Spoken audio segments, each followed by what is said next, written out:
Good day everyone, I'm Hugo Besaidenout, responsible for investment distribution at MFP, and I have the privilege of chairing the MFP Investment Committee.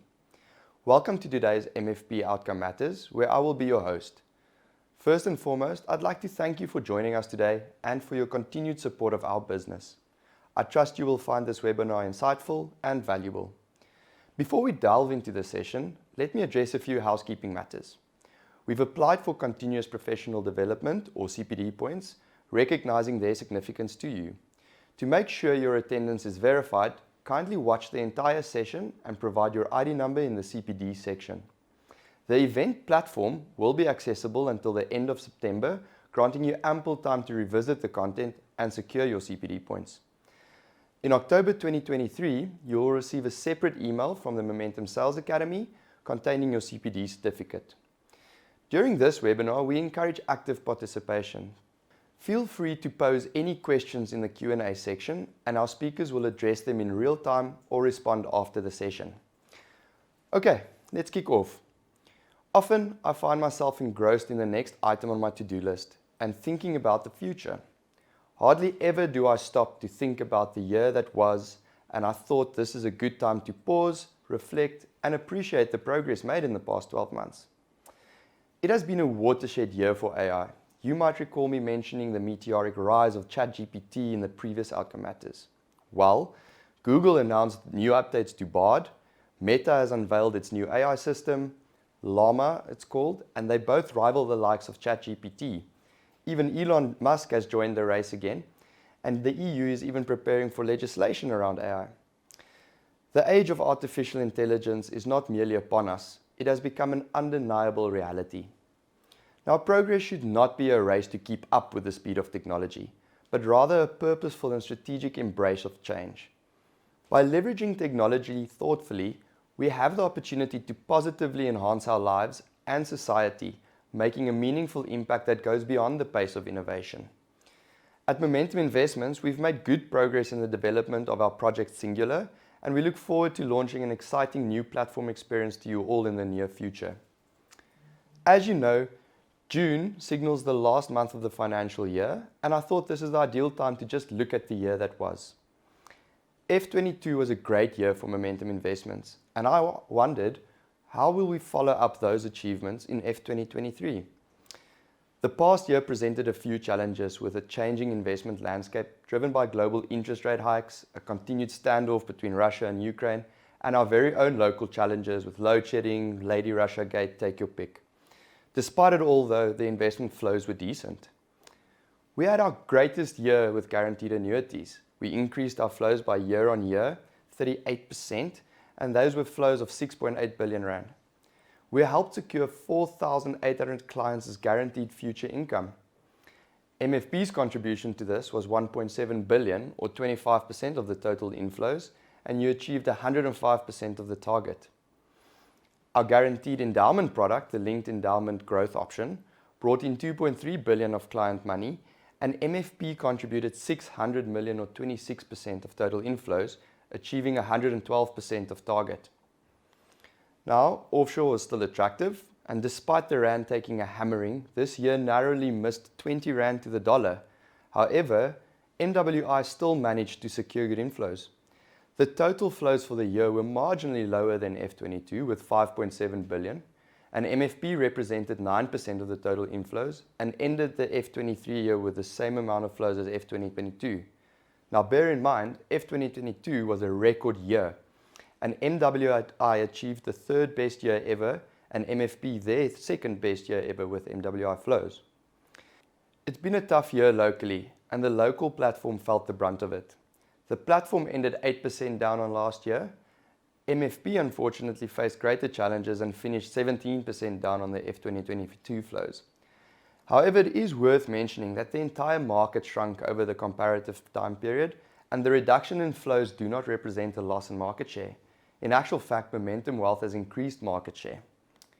Looking at the holistic picture and considering the outperformance in guaranteed products, F23 is definitely not a disappointment.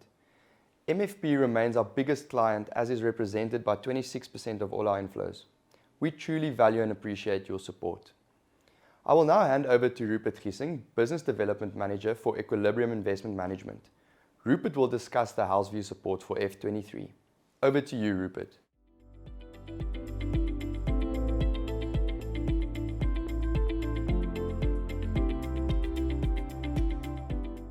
Thank you, Igu. Hello, everyone. Robert Collier, American writer of self-help books, said that success is the sum of small efforts repeated day in and day out. By that definition, the MFP HousView is certainly a big success, as we continue to see a steady increase in both the number of supporters and AUM growth in these solutions since the launch 2.5 years ago. We ended the year on 827 advisors using one or more of the funds in the HousView range. There was significant growth in the use of our cash and income solutions, up 20% for the 2023 financial year, ending the year on 729 supporters. But we are very happy to see the steady growth in adoption of the MFP focused model portfolios, with 200 supporters as at 30 June, an increase of 15% for the year.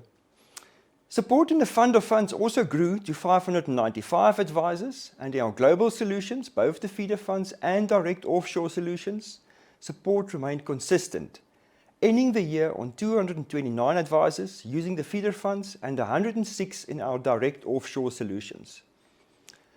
Looking at overall AUM, we ended the year with just under 7 billion rand in HousView solutions, with a combination of steady support and market growth leading to an increase of 1 billion rand for the year. As we mentioned before, we reached a particular milestone in the MFP focused model portfolios when we exceeded 1 billion rand in assets for the first time earlier in the year and finished the year with 1.2 billion rand. Assets in the cash and income solutions grew to just over 3 billion rand. We just missed the 2 billion rand mark on the focused fund of funds, and the combined AUM in our global solutions is just under 700 million rand. From a flows perspective, we continue to see strong inflows into our cash and income solutions amidst ongoing market volatility. As we also discussed in our previous Outcome Matters, net flows into these solutions are, however, fairly flat, as we also see the highest level of outflows from these funds. Our multi-asset solutions attracted flows of just over 1 billion rand, with 688 million rand of it going into the MFP-focused model portfolios. The MFP-focused model portfolios continue to tell a positive story about the need for a bespoke multi-asset solution aligned with our advice outcomes, as it was the best supported solution overall in MFP if one looks at net flows.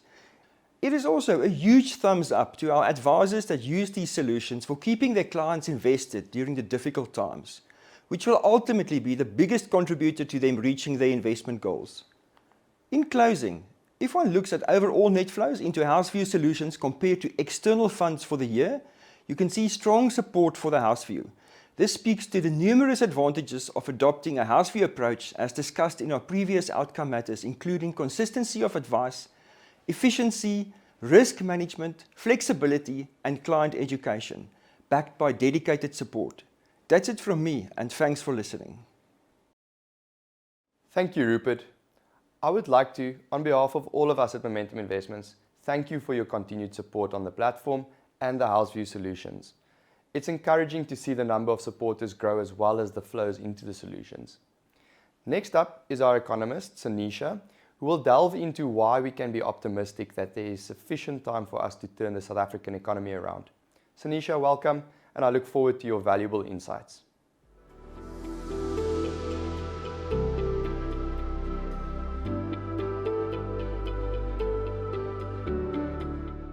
Hello everyone. Back in 1967, James Meade, a renowned Nobel Prize laureate in economics, made a well-known prediction that painted a bleak future for Mauritius.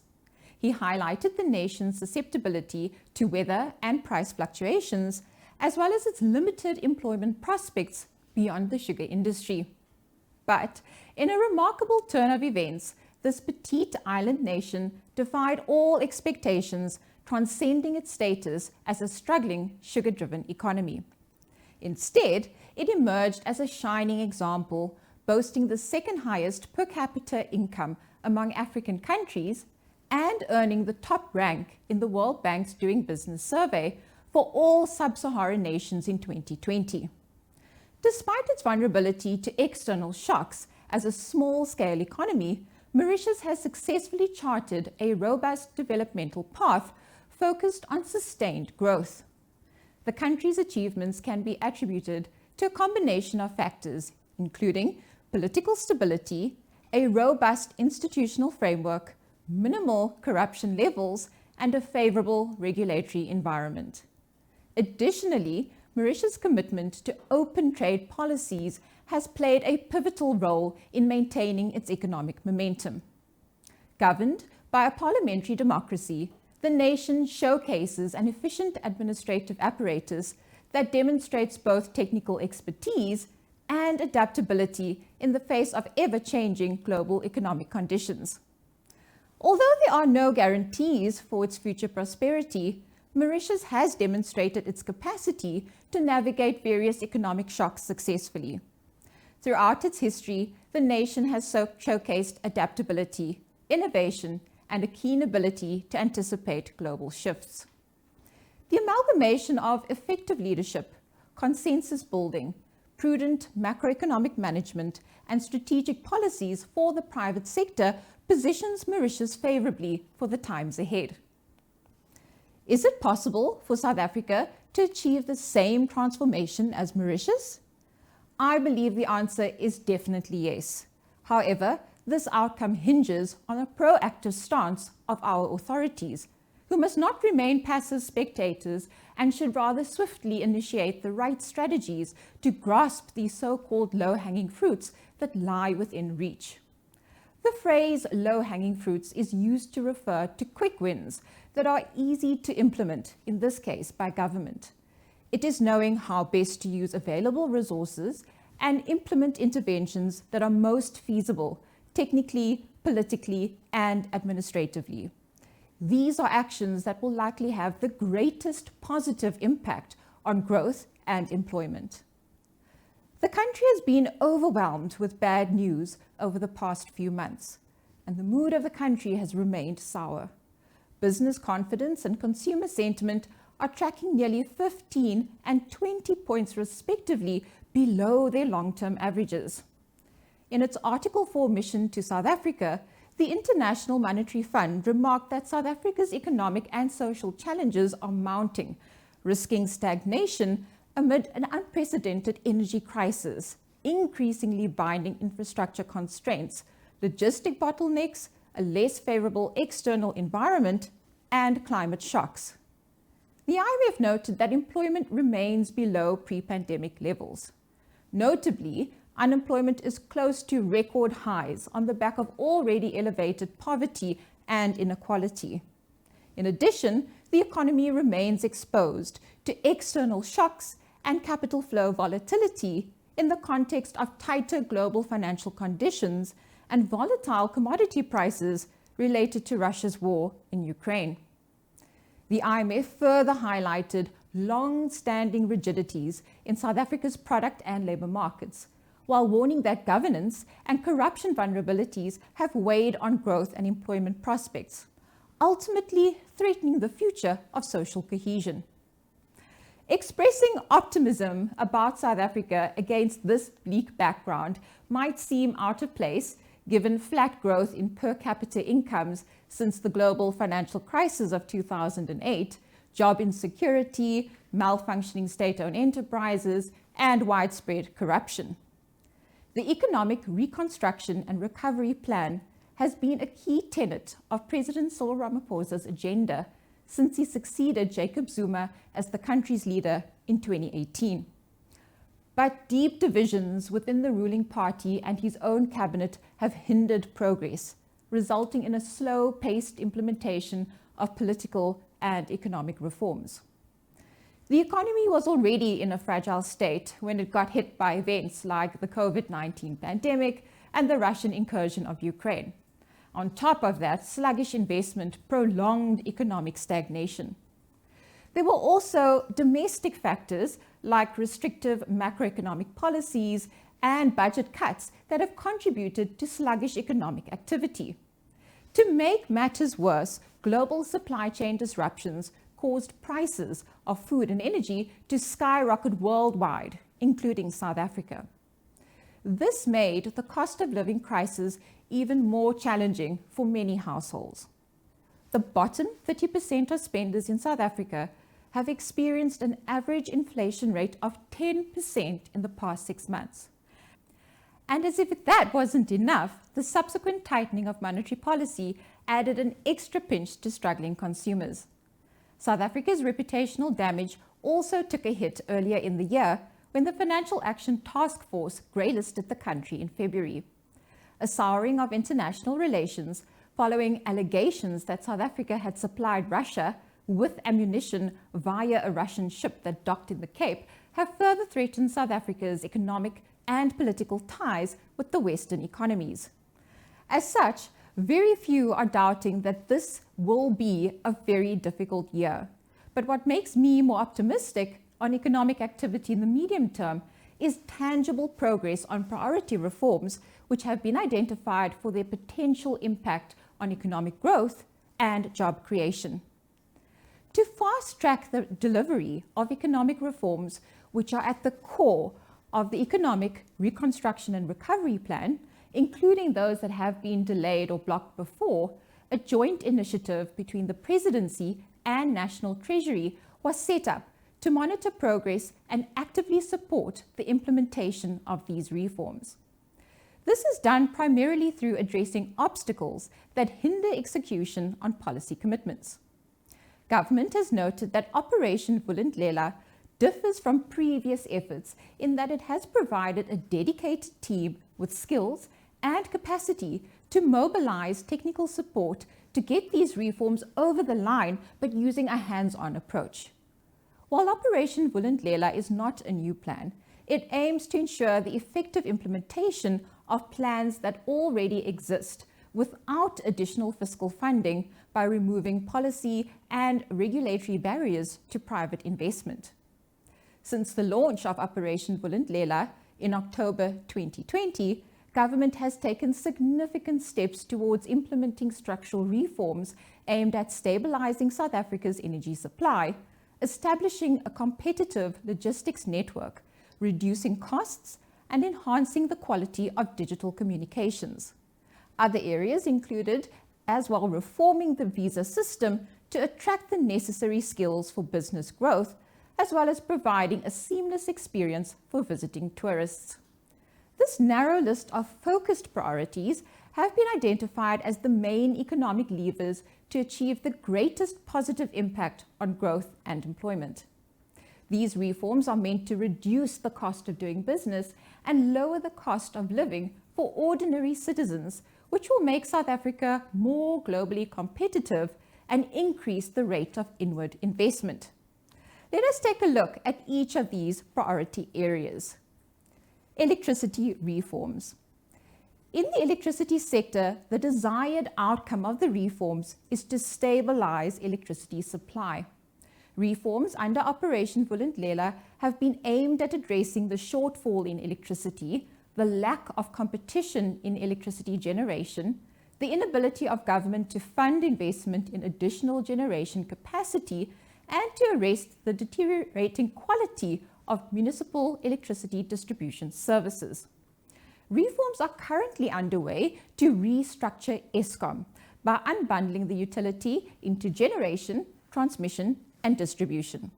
This, together with the Electricity Regulation Amendment Bill, which was approved by Cabinet in March this year, will allow for greater competition in electricity generation by increasing the role of independent power producers in the private sector. Not only does this instill a more level playing field for all power generations to operate on, these reforms will also achieve greater energy security. Moreover, the amendment to Schedule 2 of the Electricity Regulation Act to remove the licensing requirement for generation projects of any size has unleashed more than 100 projects or 10,000 megawatts, which are now at various stages of development. This accounts for more than 200 billion of private sector investment.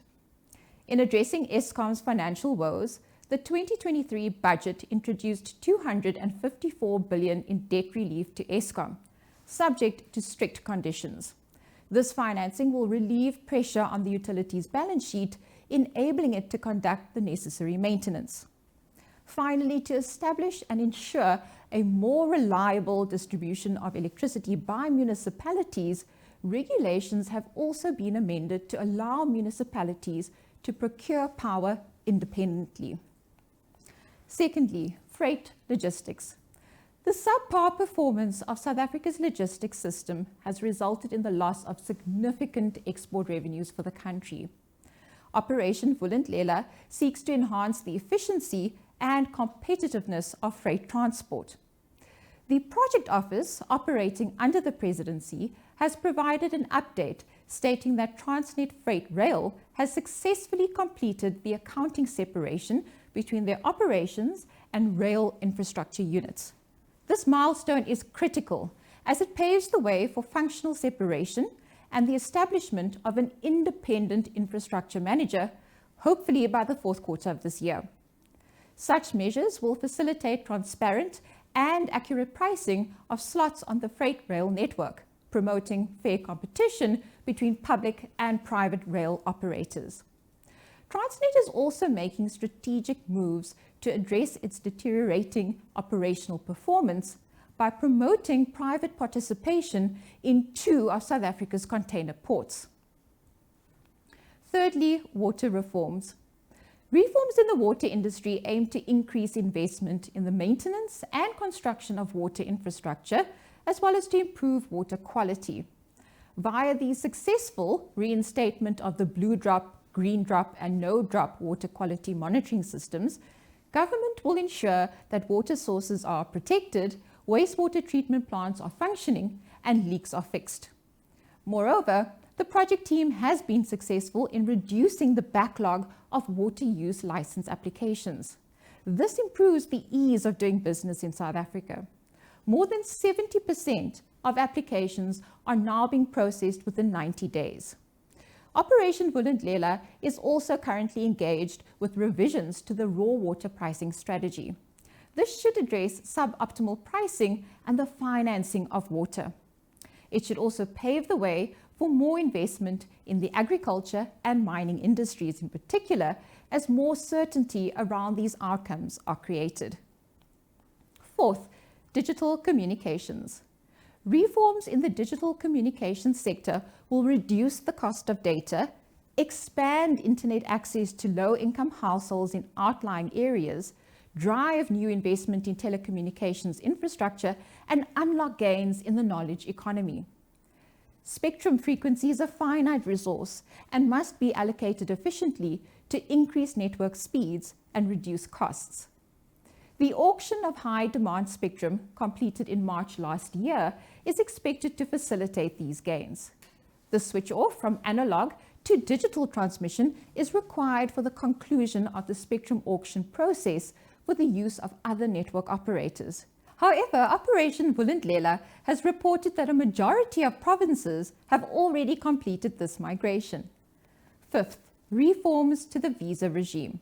Lastly, there was a need to improve the regulatory framework to create a more conducive environment for attracting skills and enabling companies to invest in South Africa and supply the skills that the economy requires. Under the guidance of the Project Office in the Presidency, a revised critical skills list has been published to address the change in skills requirements. Moreover, reforms to the visa regime were needed to promote tourism, which is a large driver of employment, particularly for small businesses in South Africa. The successful implementation of the e-visa system now serves 34 countries and should facilitate growth in the tourism sector. Tourism is a quick and easy way to create jobs for relatively unskilled persons. Growing this industry can establish a strong multiplier effect on the economy. Meanwhile, further work is being explored to expand visa waivers and establish a points-based system to introduce greater flexibility into the visa process. These concrete reform efforts are firmly underway, in spite of an uncertain political future. Support for the ruling party has waned in light of economic deterioration and perceived widespread corruption. policy confusion, and political uncertainty have prevented South Africa's business community from expanding, hiring, and investing. At the start of this year, more than 90% of manufacturers, the highest on record, stated the political climate was the key reason deterring additional investment in the local economy. Moreover, the private sector is reluctant to partner with the state, given a widening of the trust deficit in relation to government's financial and operational maladministration, particularly evident at our state-owned entities. That said, there has been an easing of investor anxiety towards South Africa in some areas where radical economic transformation proposals have been vastly watered down, namely expropriation without compensation, the nationalization of the Reserve Bank, and prescribed assets. Nevertheless, government could still do itself a favor by spelling out its goals more clearly to further reduce policy uncertainty and to reignite confidence in the long-term sustainability of South Africa as an investment destination. In conclusion, while long-term investment to the development of any nation revolves around building productive capacity and developing its human capital through enhanced outcomes in the health and educational space, shorter-term measures by government are necessary. The so-called low-hanging fruit or quick wins we have outlined, in addition to arresting increasing lawlessness and encouraging accountability, are vital in stimulating private sector activity. In turn, this has the potential to ease socioeconomic pressures and reduce joblessness, inequality, and poverty through an increase in employment, boosting living standards, and advancing social inclusion. South Africa faces a grave challenge in fostering an economic recovery in difficult global and local conditions, the latter which has been marred by a disintegration of a shared and coherent political, social, and economic vision for the country. This is not the time for complacency. If authorities act quickly to promote these low-hanging opportunities by creating an enabling environment for more private sector participation, increasing competitiveness in the country's product and labor markets, restoring the integrity of South Africa's democratic institutions, and reducing corruption, we could get the economy going again. Let's not forget that South Africa has enormous potential, supported by its diversified economic structure, an abundance of natural resources, deep capital markets, a first world financial system, strong institutions such as the Reserve Bank and an independent judiciary, and free media. Even though some of government's functions are failing to provide adequate infrastructure and services on which the economy depends, South Africa is not a failed state. Significant inroads continue to be made by government, business, and civil society. There are increasingly more examples of role players outside of government that are plugging the holes left behind by the state. This augurs well for a better future for our country. In our view, the scope for the private sector will increasingly widen, whether the incumbent government allows for it or not. Moreover, recent initiatives to improve governance and strengthen public institutions, coupled with tangible progress in key areas of structural reform under the direction of Operation Vulindlela, are indeed steps in the right direction. While these efforts need to be complemented by fiscal policies that stabilize debt and need to be backed by re-established business confidence, there is enough progress to suggest that South Africa may yet spring a positive surprise to steer this economic ship in a different direction. Thank you for your time. Thank you, Sanisha. Let's hold thumbs that we start seeing the impact of the mentioned reforms and some light at the end of the load shedding tunnel. Next, I would like to welcome Ronnie Borman and Dean D'Souza, who manage the Momentum Focus Fund of Funds and MFP Focus Model Portfolios. They will discuss embracing multi-asset opportunities in these uncertain times.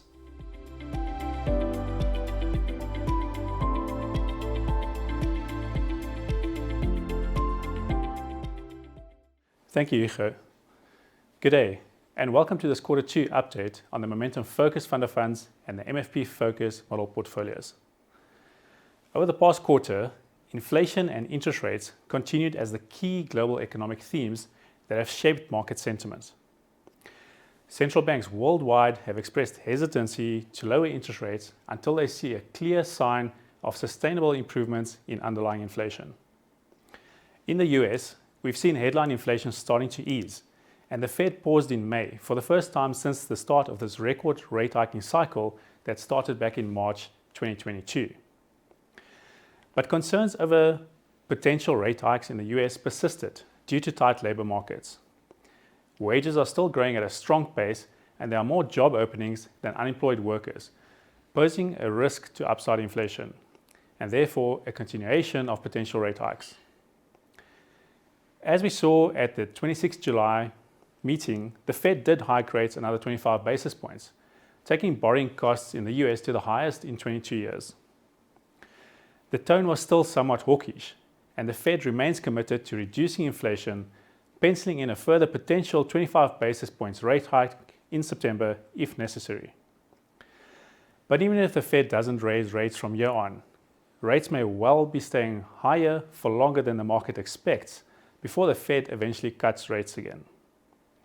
Core inflation has also been persistent in Europe and in the UK, and is well above central bank targets, implying that we haven't seen the peak in rates and that the battle to control inflation in these regions has yet to run its course. Now, these factors pose a risk to growth in the global economy, and they do increase the risk of a severe slowdown or recession. Looking to the east, China's recent reopening post-COVID has been rather disappointing, and this is in light of a decline in export activity, lower consumer sentiment, and a stall in their housing market recovery. This is placing further pressure on global growth prospects, and during Q2, more directly on the demand for commodities, particularly in iron ore and platinum group metals. The war in Russia is also showing no signs of easing, and the short-lived mutiny by the Wagner Group saw a brief rally in softer commodity prices. On the local front, South Africa saw significant challenges in the form of subdued business confidence and consumer confidence, as well as ongoing political uncertainty. The ongoing electricity crisis is a primary risk to SA and is keeping GDP growth flat this year. Now, after a surprising 50 basis points rate hike in May, the SARB has elected to keep repo rates stable at 8.25% at the July rate setting meeting, and we may be at or getting close to peak rates in the local markets. However, tighter monetary policy could keep interest rates higher for longer. Turning our attention to markets now, the second quarter saw global asset classes outperform their SA counterparts, helped along by a 6.5% depreciation in the rand relative to the US dollar. Now, global real estate was marginally positive, while global bonds were down nearly 3% in US dollar terms, given the nervousness around future rate hikes. Nevertheless, rand weakness meant that these asset classes provided positive returns for rand-based investors. The MSCI All Country Index returned 13.1% in rand terms, benefiting predominantly from US equities, where sentiment has improved after the US resolved their debt ceiling issues. Now, interesting to note was that the US equity returns were concentrated in very few stocks, particularly in the mega cap growth as well as AI-related stocks. This slide looks at the S&P 500 returns for the year up to April, and as you can see, the top 20 stocks have delivered almost all of the returns, while the rest of the S&P 500 companies are still under a lot of pressure. Looking closer to home now, it has been a much more muted quarter for local markets, but still overall positive, given the generally supportive global economic conditions during Q2. Cash was king, as they say, with a 1.9% return. Local equity markets managed a mere 1.2%, as the resources sector sold off, given the softer demand for commodities off the back of China's disappointing reopening. The challenges in SA spooked investors in the bond market, further exacerbated by accusations of the ruling government supplying Russia with arms in the so-called Lady R scandal. During May, we saw bonds sell off aggressively, although recovering slightly in June to end the quarter 1.5% lower. Now, over the past 5 years to end of June, growth assets have been somewhat disappointing, with SA equity as measured by the cap Swix only delivering 6.9% per annum, or in other words, CPI plus 2%.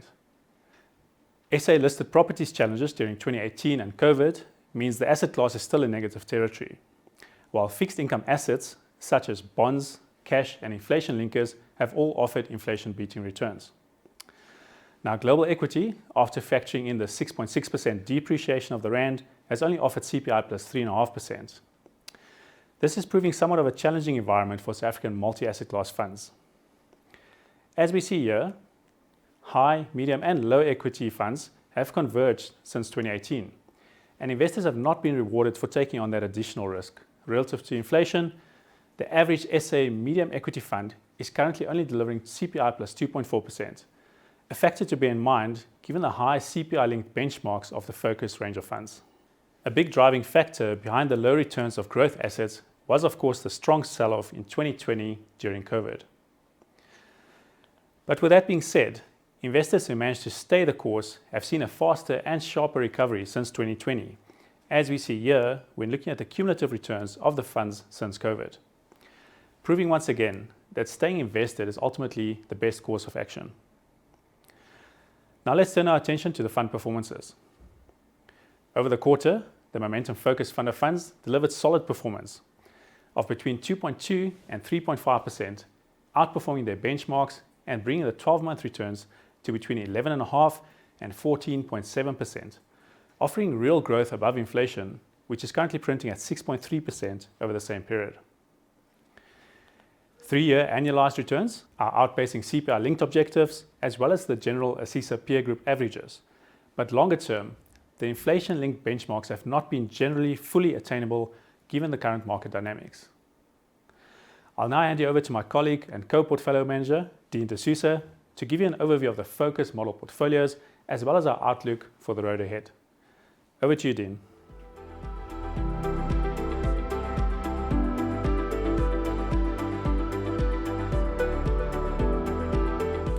Thanks, Ronnie and Hugo. Hello, everyone. Looking at the MFP Focus model portfolios, returns over the quarter are expectedly in line with the fund of funds. This is a consequence of our deliberate effort to manage the portfolios a lot more closely to ensure that your clients invested in their desired investment vehicle get the benefits of that vehicle without any performance difference. What is also encouraging is that since the launch of the model portfolios, returns across the portfolios are ahead of their respective ASISA peer group averages that they would have fallen into in the CIS world. This is also true for the quarter, with the exception of the MFP Focus Unconstrained 7 portfolio, whose would-be peer group typically holds significantly more offshore exposure and has thus benefited from rand weakness over the quarter. The last point to observe is that since the launch of the portfolios, investors have typically not been rewarded for taking on risk, as is seen by the similar performance across the portfolios. Not too different to what Ronnie explained earlier. That being said, given our medium-term views, we do believe that the next 5 years will play out quite differently to the last, and investors who remain patient and remain invested according to their goals will reap this benefit. Now, touching briefly on the performance of the underlying mandates, it is perhaps no surprise that the top performers over the quarter are all global funds, with global equity funds in particular standing out, given the continued rally in global equity markets as well as the drastic weakening of the rand. At the other end of the spectrum, our primary local bond mandate, the Momentum SA Flexible Fixed Interest Fund, was the worst performer, as local bonds bore the brunt of the Lady Russiagate scandal, with this fund marginally underperforming the bond market owing to its more bullish positioning. A couple of local equity mandates make up the rest of the bottom performers, as the fall in commodity prices hurt local miners, while some large stock-specific losses, such as transaction capital, hurt their performances. Now, turning to a more forward-looking view, I'd like to just give a brief update on some of the actions and activities within the fund of funds and the model portfolios, before touching on our expectations for asset classes over the next 12 months. Firstly, as we mentioned in our panel discussion at the last session, we have formally adopted the new strategic asset allocations in the portfolios following the changes to Regulation 28 last year. We have also made considerable strides in bringing the portfolios closer to these asset allocations, with quite a bit of the portfolios moving offshore as the opportunities presented themselves. We have also made significant progress in aligning the underlying mandates of the portfolios, with the property and global cash executions now being aligned through the use of the Catalyst Flexible Property and Coronation Global Strategic Income Funds respectively. The final area of the portfolios to be aligned is local equity, and we are hard at work at arriving at an end state which we believe will robustly deliver on your desired outcomes, and we expect to have this finalized in the near future. Turning to our asset class views, we'll start with the asset classes we are least excited about at the moment, namely local and global property. We remain concerned about the negative fundamentals and the tough operating environment we find ourselves in. Specifically, we believe that tighter monetary policy globally will continue to weigh on property earnings, while structural changes to lifestyles will hurt fundamental factors such as vacancy rates and rental reversions, particularly in the office sector. This is also against the backdrop of relatively weak growth locally and a potential global recession on the horizon. As such, while valuations screen attractively and are seemingly pricing in this bad news, we believe that other asset classes offer similar or better returns with a bit more certainty at this juncture. In the neutral camp sits developed market equity as well as local bonds. Starting with developed market equity, we are of the opinion that current market valuations, particularly in the US, are not sufficiently factoring downside risks to earnings, which we expect to be impacted by the slew of rate hikes over the past 18 months, as well as a potential global recession. Valuations have also been stretched by the massive rally in markets since the start of their lows in Q4 last year. As Ronnie has alluded to earlier, this rally has been particularly concentrated among the US mega-cap tech shares, and historically, concentrated rallies such as these have been a leading indicator of poor prospective returns for equities. Now turning to local bonds, while we cannot ignore the real yields on offer, which are very attractive relative to history as well as to their peers, downside risks to our already strained fiscal position and our anemic growth outlook warrant a more tempered view on the asset class. Finally, to the asset classes we are positive on. Starting on the growth side, we remain constructive on the outlook for local and emerging market equities. This view is primarily supported by current valuations on these asset classes. Local equities are currently screening as cheap relative to emerging markets, which themselves look cheap relative to developed markets. We believe that these discounted valuations not only offer a buffer against the potential drawdowns in equity markets, as I alluded to earlier, but also signal healthier upside during risk-on recoveries in the future. Now looking at the fixed income side, the return of real yields across local and global cash, as well as global bonds, has significantly improved the attractiveness relative to other asset classes. For example, the relative valuation of US equity to US bonds is now expensive versus history. Furthermore, while offering compelling yields, these asset classes should also prove more defensive should a global growth deteriorate and a recession ensue. Expectedly, we have positioned the portfolios in line with these views and neutral to underweight positions in the negative asset classes. More broadly, we believe the current environment warrants a bit more caution amid extreme uncertainty, and for that reason, the portfolios are well balanced between defensive and growth asset classes, with the growth assets that we do hold seeming to offer a bit more value and potential protection to weather this challenging environment. Thank you for your time, and I look forward to further engagements in the future. Thank you, Ronnie and Dean. Next is a panel discussion moderated by the Head of Equilibrium Investment Management, Flobella Yates. The panel will discuss how they are navigating the changing investment landscape and the effect it has on their portfolio construction. Thanks, Hugo. This afternoon, I'm delighted to have with me this esteemed panel of industry experts. So from your left to right, Ian Power, who's the Chief Investment Officer at Truffle Asset Management, Cor Boyson, one of the portfolio managers at Fairtree, and then on my left, your right, Ian Scott, Head of Fixed Income for Momentum Investments, and Hannes van der Berg, one of the portfolio managers at 91. Thank you for joining us this afternoon. I'm hoping that we're going to have a little bit of fun and be able to show our investors a little bit of the skill set and why we rate you all as phenomenal fund managers. Maybe to start off, I'm going to give you each an opportunity to talk through What is keeping you awake at the moment in terms of your investment universe and the challenges of being a portfolio manager in South Africa?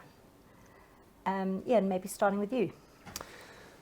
Florabella, I think you're right. There are a lot of challenges at the moment. I think probably two of the biggest challenges would be, one is internal, one is external. So internal would be, I guess, the rollout of infrastructure that SA is battling with, and specifically in terms of getting product to markets. So I mean, it's one thing not to have electricity, but it's another thing when you can't get the stuff that we dig out the ground to the ports and to be able to sell, to support the fiscus, to support the tax base. And I guess from a sort of a deficit point of view and looking at SA's debt to GDP, that's something that sort of keeps us up at night. Is can we get past the point where government and private sector can work together to actually make some money? And then the second concern would be, I just guess, the US market for us that looks increasingly stretched and priced for perfection. Thank you.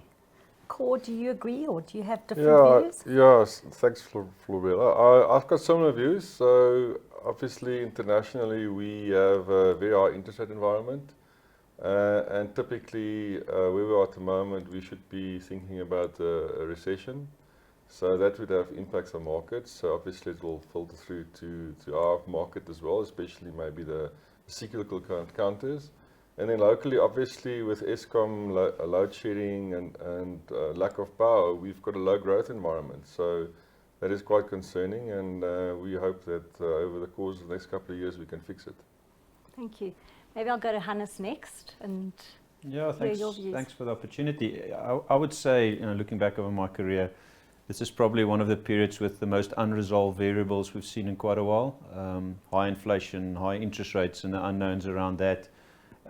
Sort of what keeps me awake. Because of that, disinflation is probably a theme we need to think about. The impact of that on revenue of companies. Now that we're over this hump of inflation, it seems like. More locally, I would agree with Ian. A lot more public and private sector relationships probably needed. Energy is one of them now. After that, the logistics in our country is a concern, as Ian highlighted. Probably healthcare to follow. So there's lots of those unknown uncertainties. And this is happening, while, as Cora said, the rest of the world is slowing down. So how does that impact South Africa? That's what concerns me. And then our only fixed income manager on the panel, Ian. Putting on my bond hat. So yeah, I agree with the equity panelists. Firstly, external, I think for what concerns us is the inversion of the US and European yield curves. And if the bond curves are true, what does those inversions mean, and is there a recession on the way? And I think domestically what worries me a lot is the quality or the state of the government's balance sheet, that the fiscal policy in South Africa is deteriorating dramatically. And what does it actually mean for our sovereign rating, and what does it mean for the premium in bonds? And those things really worry me at this point in time. So I think you can all see that it's quite challenging being a portfolio manager in South Africa at the moment. And regardless of whether you're managing fixed income or you're managing equities, there are lots of things to consider. So I think let's move straight into the South African environment. There are lots of challenges in South Africa. Low growth, I think you mentioned, the fact that our government is still dealing with a lot of corruption, and we're seeing new cases of that all the time.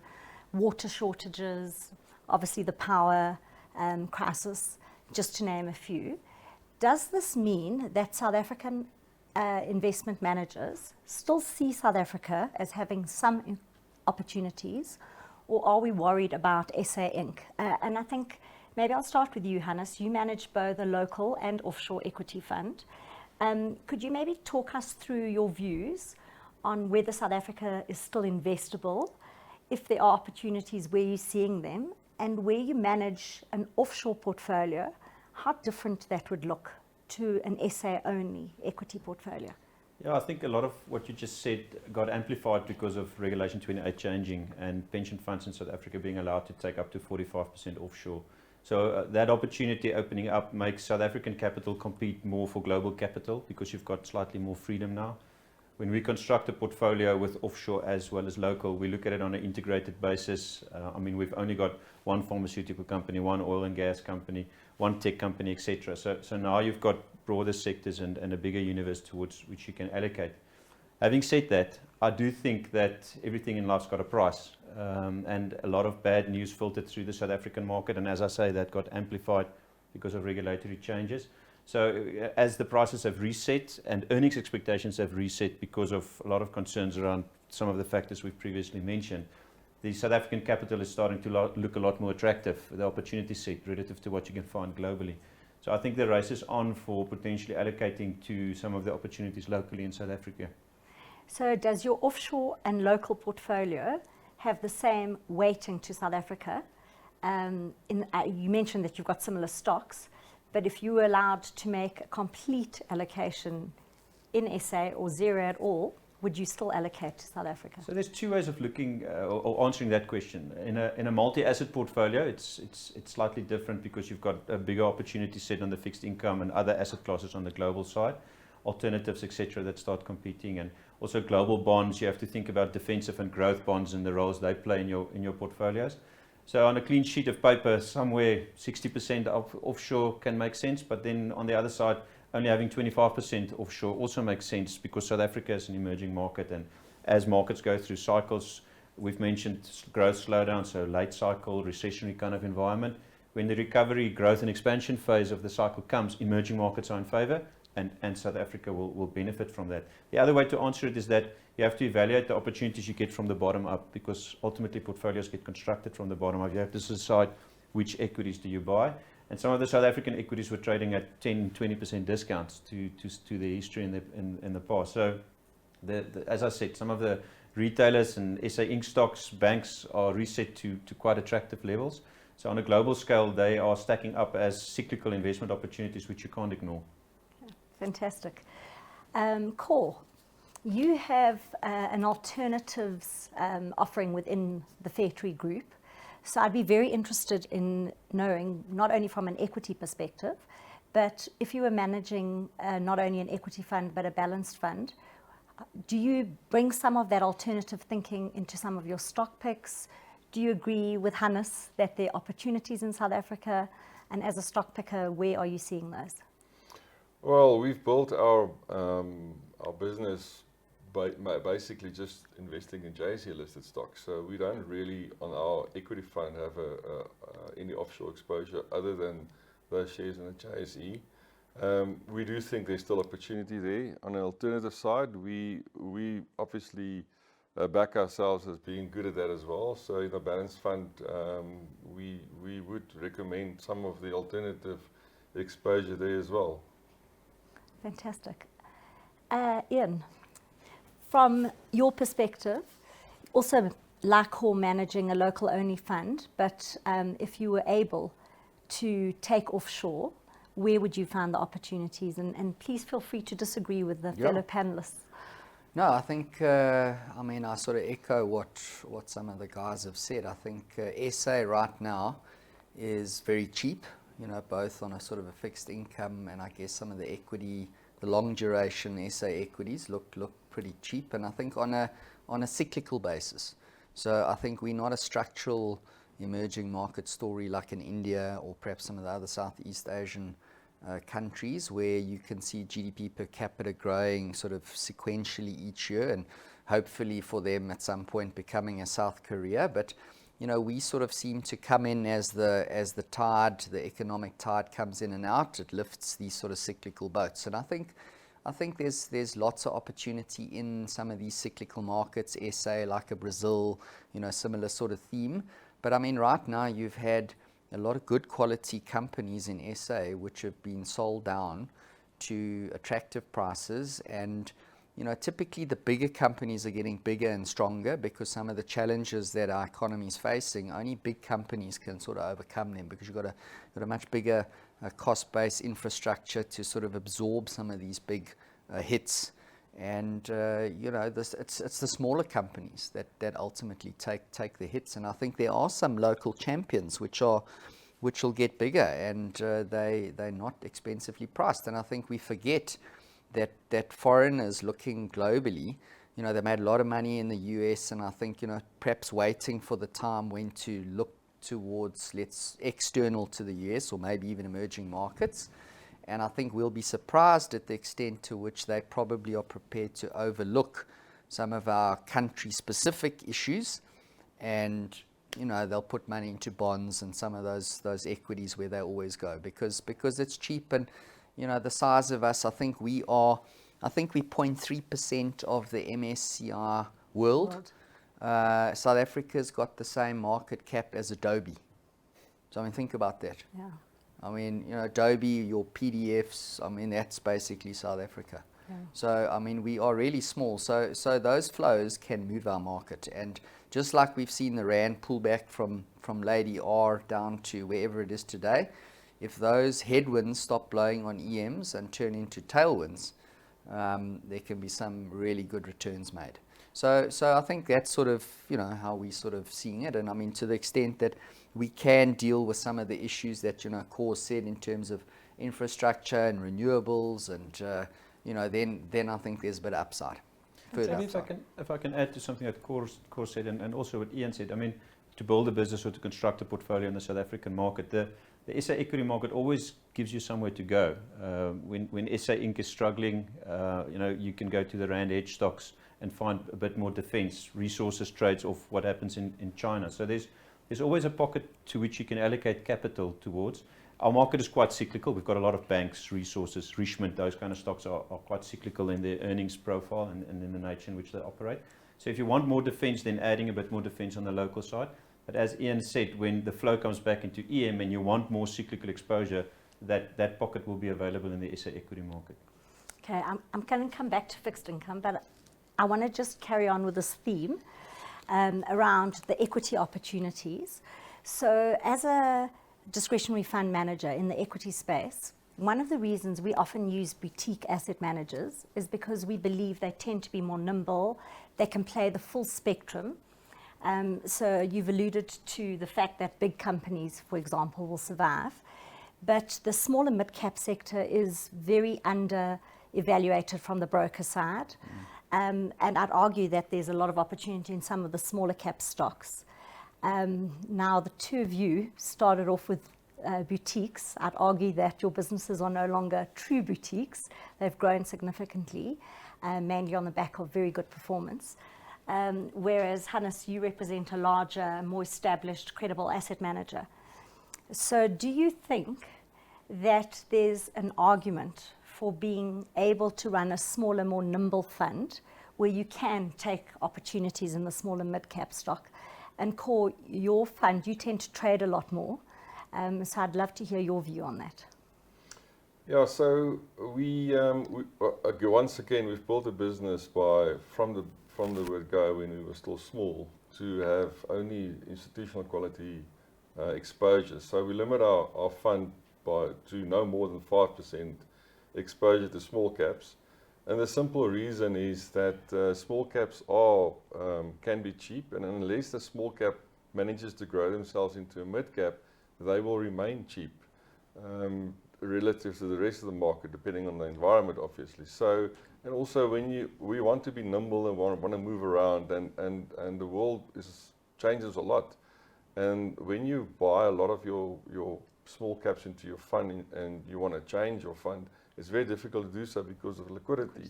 And it's part of the reason the sell side don't cover them anymore, because there's not a lot of trading in them and they can't make lots of brokerage out of them. So they allocate their resources to the larger cap companies. And there's good reason for that.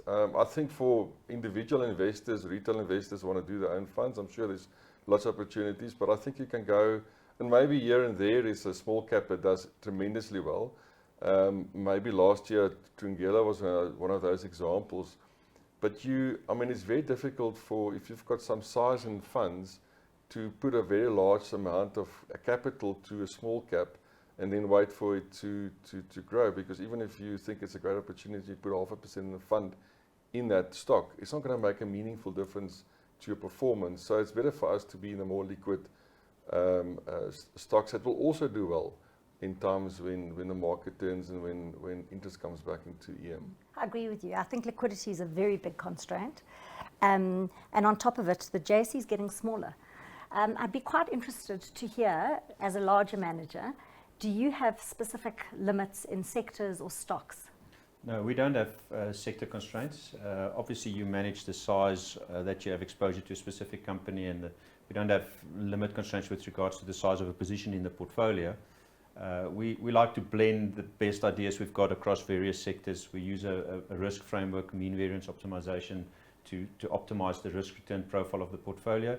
And I can echo what Cor just said. Our philosophy is one that starts with earnings first and foremost. It's a bit of a value argument when you go down the liquidity curve to your mid and small cap space. Stocks such as Astral can deliver quite a lot of return, but it goes through cycles, and you might want to change the position in your portfolio. And if there's not enough liquidity and the facts change, it's difficult to change that position in your portfolio. Also, philosophically, I believe that a lot of the mid and small cap companies is often linked to an individual or an specific product. And that can change quite quickly over time. The individual can leave or competitors come into that specific product space. So there's money to be made, but you need to be able to exit at the right point. And if there's very little liquidity, it's slightly more difficult. Thank you.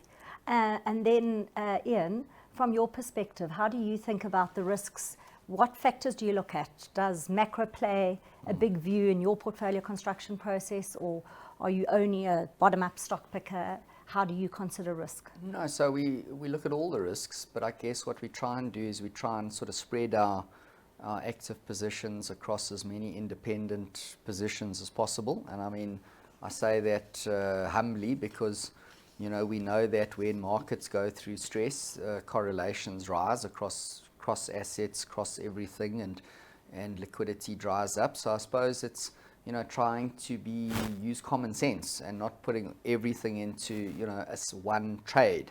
So we sort of run lots of risk analysis on the portfolios just to stress test, you know, currencies, sectors, interest rates. So we build it from the bottom, but then we optimize it, you know, based on, I guess, assessing, are we taking the risks we want to take, that we feel we're being rewarded, rather than opening ourselves up to some unintended thing that we get hit from the side. And I guess it's just trying to have a full 360 on the portfolio at all times to have a good sense of what that looks like.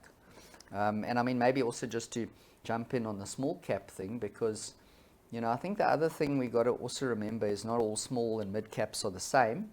And, you know, as we know, we're in a cyclical market, and some of our companies or resource companies like a Tungela, and I mean, I go back a couple of years when the PGM sector were all small caps, and I remember Implats got down to about, I don't know, I think it was 12 Rand a share and 14 Rand, I can't remember what it was, but I think it had a market cap of about 12-13 billion, and you know, stock went to sort of 300 Rand. So I think you also got to look at the business and get a sense of, you know, what is that normalized type of valuation. And I suppose, you know, some of the stocks right now, like a Wilson Bailey, or I guess where you almost now got a dominant position, you're the biggest player, you're starting to get pricing, perhaps the current market cap optically that you're seeing is not, let's call it, the true reflection of what liquidity looks like. But I agree with Core 100%, is that optionality, liquidity, is a value that you can attribute to that. And to be able to change is important, because things change all the time. And, you know, you need to be able to reassess. So I think it's striking that balance. Thank you. I think from a portfolio construction perspective, what we look at is we try and understand how the various managers get to their positions, what the turnaround in the different portfolios is. Some managers trade a little bit more actively than others. Liquidity is obviously a constraint, but also the stocks that you hold in the portfolio would invariably determine how often and how quickly you can get in and out of stocks. And I think that's very different to just split funding between three phenomenal managers and hoping to get to a specific outcome. The way we prefer to do it is to look through the holdings at portfolio level and see where the overlap actually lies and where the differences come in. and then also understand the journey and how managers would do in different market cycles. So for example, some managers tend to get a lot more upside capture and less of the downside, so they do better in bull markets. Others tend to do better by giving you capital protection when markets are down. For us, how we think about it at a building block level is making sure that the portfolio is able to tolerate regardless of the market cycle and get our investors to the outcomes that we're specifically solving for.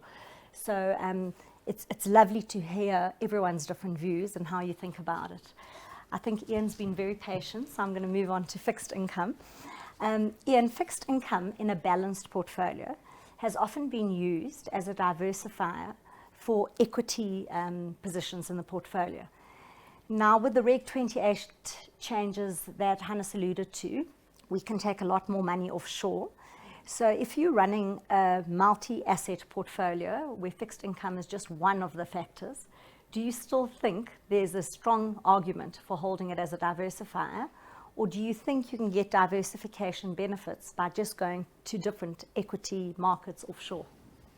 No, Fluff, it's very different assets, right? So, I mean, equities is upside delivering that capital return. I mean, what is the cash phrase for fixed income? It's safety first, right? So it's a very different asset outcome in different periods of time. Although 2022 was the proof that, you know, when correlations go to one, equity markets and bond markets do sell off, but there's more than one fixed income asset class. It's not just bonds. So I think in a multi-asset fund, right, you've got to say, look, let's say 20% of my balanced fund is going to be fixed income. It doesn't mean 20% of my allocation is going to be in bonds. I would not recommend it. I mean, surely you're going to have a cash portion because that's liquid. That gives you a lot of fighting power to all the markets. You're going to have some sort of credit allocation to it because you say, look, if I like ABC corporate from an equity perspective, maybe the debt can also be cheap. So maybe I'll have some corporate debt in there. Third, at 5% real yields, why would you not have ILBs in your portfolios, right? I mean, you've got to have ILBs in there. Unfortunately, ILBs in South Africa trade a bit like what we talk around mid caps and small caps, right? They're very liquid, but 5% real with a government guarantee on, guys, that you won't find that in too many places. And then you're obviously going to have nominal bonds which give you that duration, that gives you that leverage factor into the interest rate cycle. So I think you split all these bits and pieces together, and then if you want to have an added benefit, I think, you know, we think offshore spreads are just phenomenally cheap at this point in time. You want to have a exposure to offshore credit. US 2-year bonds trading nearly at 5%, you know, you should have some of that. So, I mean, there's many building blocks just in that fixed income. Fixed income is just not bonds. There's so many moving parts when we're not even talking about the private debt market, which we're very excited about. So, yes, definitely a diversifier from equity, but you've got to have different building blocks in your fixed income, not just bonds. Bonds is just one asset class. Yeah. I agree with you. So, in our offshore portion of local multi-asset portfolios, we've actually always argued quite strongly that if you're executing through a model portfolio where you have to access through a feeder fund, we should actually be using passive to access offshore fixed income. The recent changes in markets and where we are in the cycle, we've actually done a lot more work recently to see whether there isn't an argument to rather go for active bond mandates internationally. And the initial research shows that there probably is some argument around that. So for the exact same reasons that you mentioned. I'm glad you brought up inflation-linked bonds because it was going to be one of my questions. So you've actually already answered that question. But if I look at your portfolio, you've been overweight cash and government bonds and underweight credit, property, and to some extent inflation-linked bonds. You've already answered why inflation-linked bonds you can't hold too much of. Do you think that if you're constructing a portfolio from scratch now, your positioning would still be the same? Or would you maybe have a different way of constructing?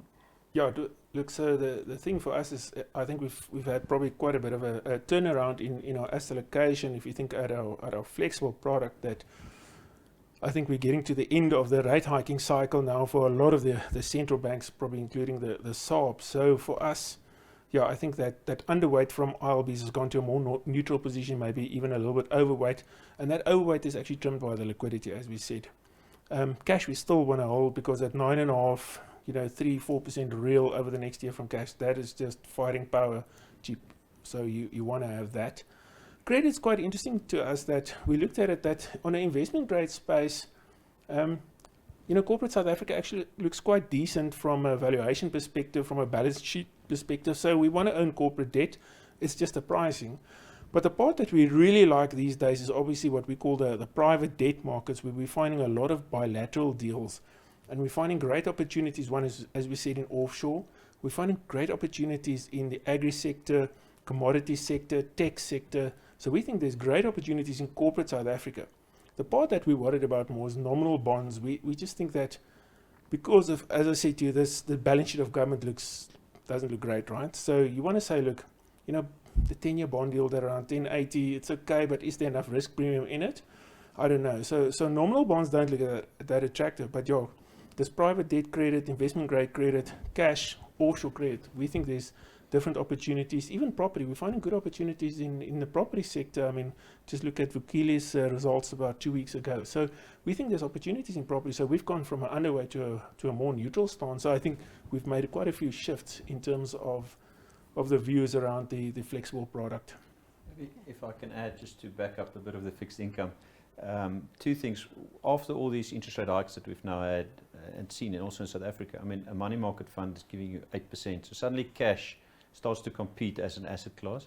And then secondly, I agree with what you said on the global side, the diversification you get through global bonds.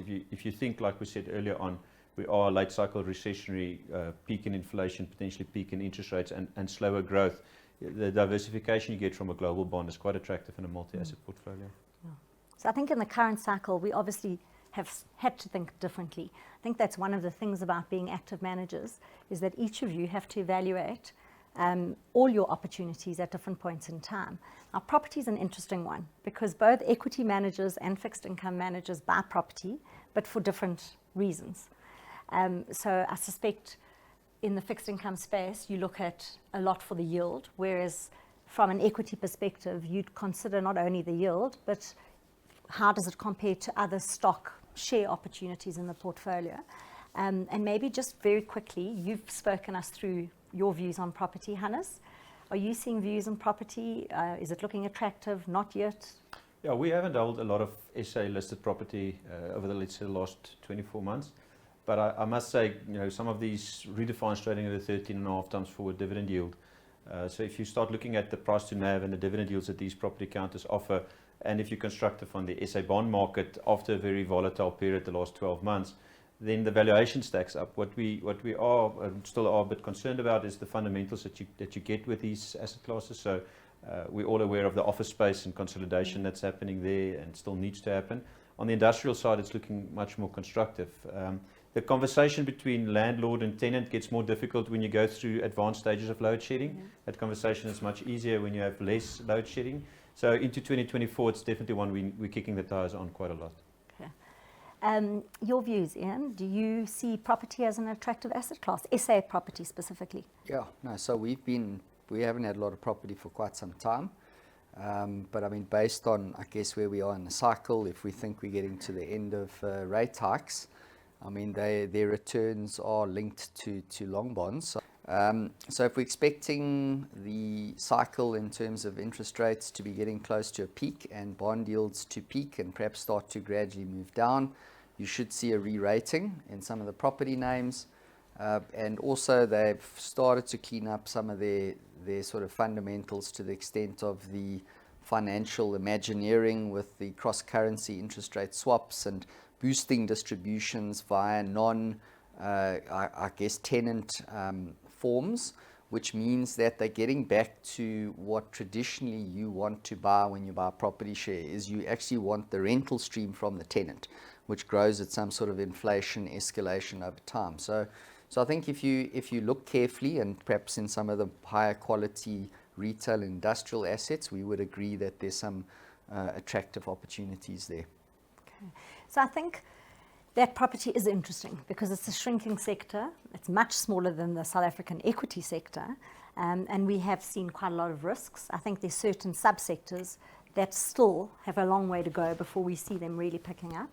And certainly the argument is whether you should have a strategic allocation to South African property in your portfolios, or whether you should rather allow the asset managers to make those calls since they're closer to the market. And I'm sure you can all hear that there are quite strong views as to why it's a better option to allow the managers to make those calls. I think maybe one of the things I'd like to explore is China, and I'm going to ask you this question, Hannes. You've got an offshore team that looks around the globe. South Africa is very geared to China, given that stocks like Richemont, Naspers, Prosus trade on the stock exchange. They're one of our biggest trading partners. How do you think about China in your portfolio construction process? And is it a consideration that takes up time in your process, or is it just treated like any normal investable universe? No, like you say, a big part of the South African market trades more of what happens in China than it trades of what happens in the rest of the developed world.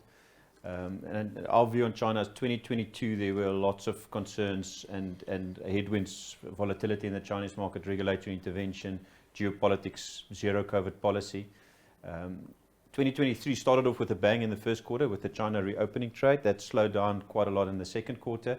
But I do think the dynamics in China has changed for the better, to the positive side. So where it was on a downward trajectory in 2022, it seems to have stabilized, and a lot more selective support coming in from a macro level. And as the days progress now, we're also getting more and more on the ground, sort of more regional and sector-specific positive news. So I think the dynamic has changed. And when we look at economies globally, we sort of look first at it structurally in the longer term, but then where is it in the cycle? And we do think that there's an improvement from a very low point for the Chinese economy. So we're very constructive on China going into 2020, the rest of 2023 and 2024. You hear conversations with the tech stocks or tech companies happening. Suddenly the platforms are needed for job creation and growth in the financial sector, gaming approvals, etc. So the Politburo meeting recently gave a top-down macro sort of philosophy and view, and we're starting to get more direct allocations of some of what they now call stimulus, which we think will be positive across various sectors in China. Thank you. I'm going to come to you, Ian. I think you mentioned PGMs earlier. Over the last 5 years, we've seen some phenomenal returns from platinum stocks. I think a stock like Impala Plat is up, if I'm correct, about 760-odd%. What do you think drove that? And what do you think is the case for or against PGMs for the next 5 years? Look, I think PGMs, first of all, came from I'd argue, an extremely undervalued situation where many of those assets were trading below the actual value of the shafts and those assets in the ground.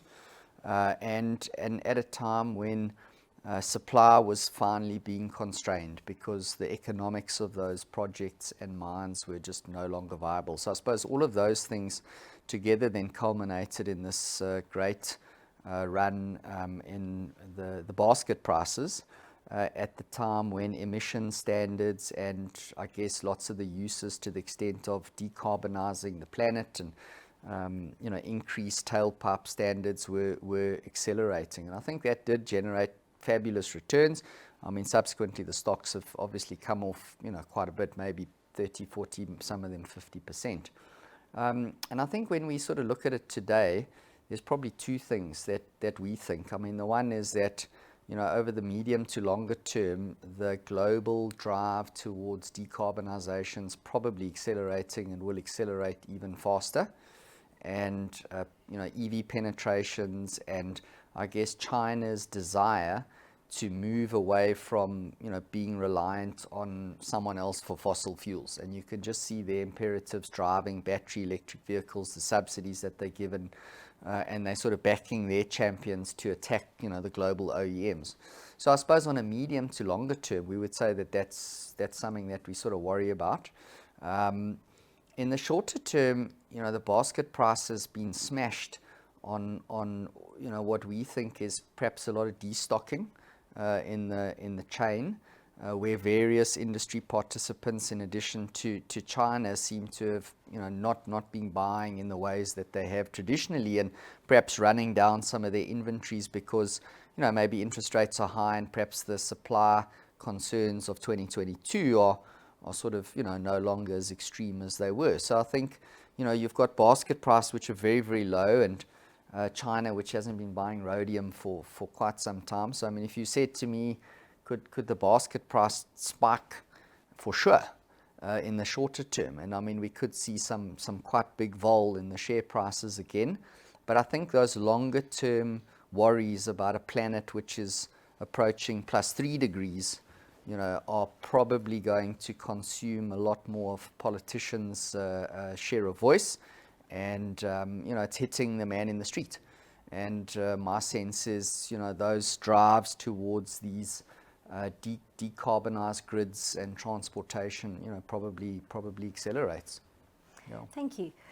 I was hoping that we'd get to some stock level discussions and we could look at the overlap and where you guys look different, but we're running out of time. So maybe a question for you, Cor. I often have clients saying, yeah, but Fairtree is really a house that owns resources. We know that's not the case. So looking at your top 10 holdings, I'd like you to talk us through some of the non-resource stocks and why you hold them. Specifically, I see you've got Anheuser-Busch, Mr. Price, and the likes. And are there any other opportunities that you see? And would you like to defend your case for not being seen as a resource manager?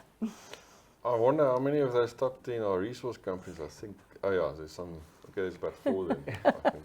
So it's a bit less than before. Yeah, like we don't mind. By now we've been branded the resource heavy fund. I think over time, when it's appropriate, we'll allocate more to SA Inc. I think some of those top companies you've mentioned, the top 10, Mr. Price, have crept in there more recently. It hasn't had a good time. It's struggling at the moment in terms of execution of strategy. They've done lots of acquisitions. I see this morning the CFO has resigned. But I think in the longer run, this is a very high cash generating business. If South Africa goes back into growth phase at current valuation levels, it's a very, very exciting stock and could do actually quite well. And it's a nice liquid stock, and it's also favored by the foreigners. Anheuser-Busch, and I would talk to British American Tobacco in the same vein.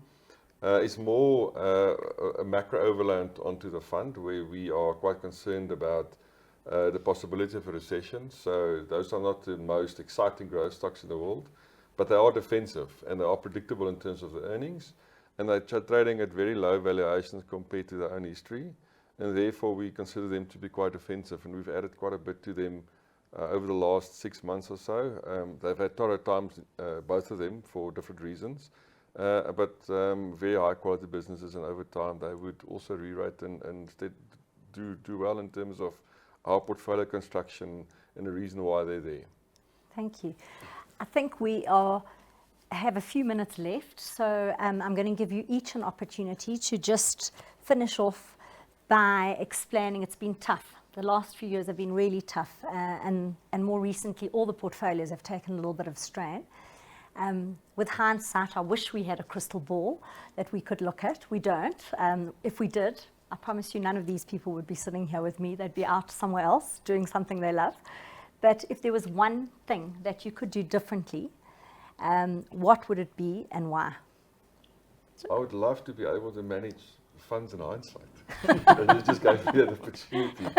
So obviously the last 12 months for our fund, the worst performing stocks in our fund was the PGMs. And if I had the last 12 months over, I would have had less of them and maybe buy more now. Fantastic. Yeah, I think I can add to Cor there. What happened in a lot of the resources was that Russian supply kept on making their way into the market, and maybe with hindsight we underestimated the spot buyer in the market being China, got their supply from Russia. When the war broke out, we thought the sanctions, etc., would stop a lot of that. And then we all speak about the recessionary environment and high interest rates. Yes, there's a growth slowdown, but the absolute level of growth, the resilience of, for example, the US consumer and the levels of growth are not as slow or recessionary as maybe we thought at the beginning of the year. And then to have catched the Magnificent Seven would have been magnificent, but that wasn't in everybody's portfolio. Okay, which Ian? I'll go. So I think, if we could have over is just probably getting too bullish too early on these central banks and thinking that, you know, now the Fed's going to stop, now the ECB is going to stop, now the SARB's going to stop, and they just kept on going. So yeah, probably taking a more structural view and saying, look, the interest rate hiking cycle could probably go further than what we all expected about a year ago. So yeah, lesson learned. So I would say probably it's a little bit similar to Hannes. You know, the extent to which US equities have continued to perform, and I guess driven by those, you know, special companies which have got a special name. And just by the way, if history is anything to go by, as soon as you give a group of companies a special name, like it's done. Like you don't want to hold them for the next 10 years, and I suspect like investors might go through the same environment. But I mean, the reality is in markets, we all fundamental and we've got numbers and we stick to our models and we've got disciplined processes, but things can get detached from, you know, from a valuation point of view, and the animal spirits can run for longer, both on the up and on the downside in terms of despair. And, you know, it's our job to be able to, I guess, push that aside and look at what share prices are discounting. And, yeah, that would probably be my big disappointment. Thank you. I would have liked to get into some of the stocks and hear why some of you hold bank stocks and the reasons for it, and some of you don't, but we've run out of time. I think just to say that it isn't easy being a fund manager, and that is why we partner with phenomenal asset managers like all of the houses represented up here, and we don't look at short-term returns. If we did that, we'd be firing a lot of managers based on the 12-month history, whereas actually, to be honest, this is where the opportunities lie. You've heard all of them saying that they are seeing opportunities, and the next 12 months may very well look very different. So you want to be able to put together a portfolio that would withstand different markets, where you have different views. And so that is one of the main reasons we would partner with every single one of the managers that you see up here. Thank you for your time. Always an honor to share the stage with people who are so close to their sectors. Thank you to everyone on the panel. Next is Richard Stutley, a portfolio manager from Momentum Global Investment Management in London, who will give us an update on our global portfolios. Welcome, Richard, and thank you for taking the time to be with us today.